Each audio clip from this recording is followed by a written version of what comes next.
The president is going to have to return to the States at some point, and to talk with me about the new power arrangement he faces in Washington is Chicago Sun-Times Washington Bureau Chief and Politics Daily columnist Lynn Sweet. Hello, Lynn. Hi, John. Tell me what you think. I mentioned the mid-course correction that the president talked about. How do you see that shaping up? I see it shaping up as having to deal with a Congress that's going to be antagonistic. They will have to rejigger their legislative organization to play defense instead of offense. They will probably be the subject of a series of investigations. And then right after the first of the year, not only does the president, John, start his re-election campaign, but he's going to get incoming fire from a lot of 2012 Republican candidates.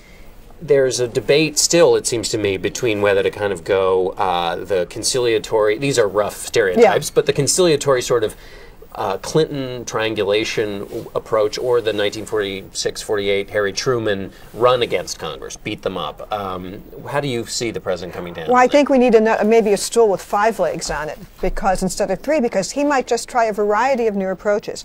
Both sides know they probably have to come up with something.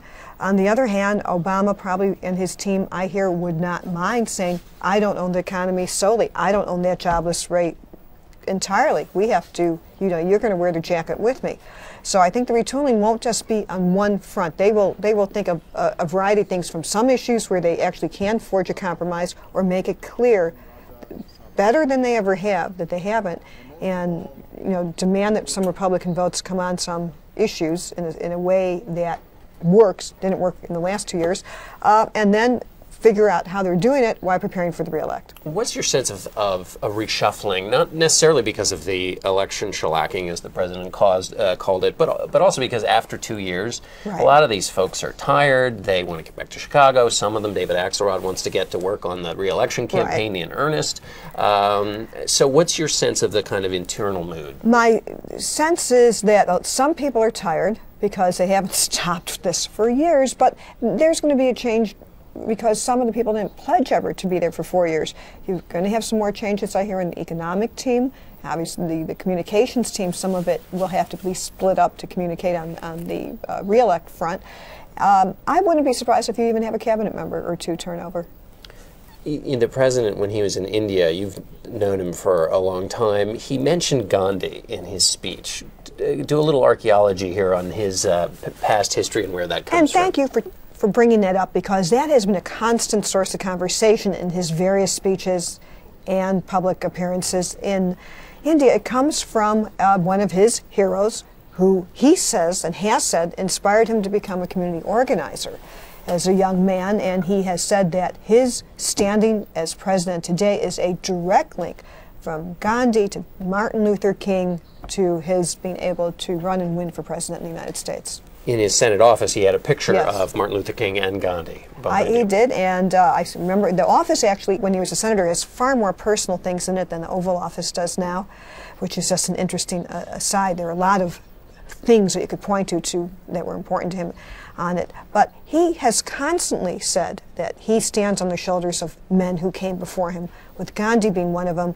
Of course, his message in India of development and high-tech and jobs is not necessarily the Gandhi that Indians knew, with his more village-based philosophy for what he saw as the emerging India. A little different vision, but perhaps the same underlying message: peace, democracy, and have this inspiring message that has been handed down. Obama comes full circle and bringing it back to India. Now, last final question, which is in terms of Obama's retooling. Yes. I wondered what, we saw him during the campaign. He would get into these moments where things looked like they were in dire shape, and then he would give a new speech, a new message. He's talked a lot about his communications problems in selling this. A lot of people would argue you can't communicate over a bad economy. What's your sense of how he tweaks or changes the stagecraft of his presidency, the way he did sometimes on the campaign trail? I mean, do you get a sense of is this something that's solved with a big speech, that's solved with lots more meetings with Republicans? I mean, or is it something that's not solved by any of these tricks at all? Well, right. Is it a communication problem or a substance problem? We could have a 12-hour special on this. But because we have a tiny amount of time, my quick prediction is I think they will continue basically going outside Washington.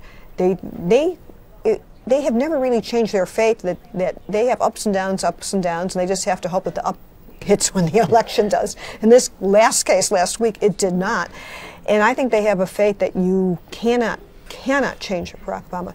And this is a man who gives a 150-word answer to a question that might have been solved by some people with a shorter way. I don't think you could change that. You cannot move that ship overnight. So the events might change, but the main way of getting Obama out is to do more explaining. Maybe if he uses those 150 words to explain it better, that's what you'll see. Okay, Lynn Sweet, thanks so much. Thank you.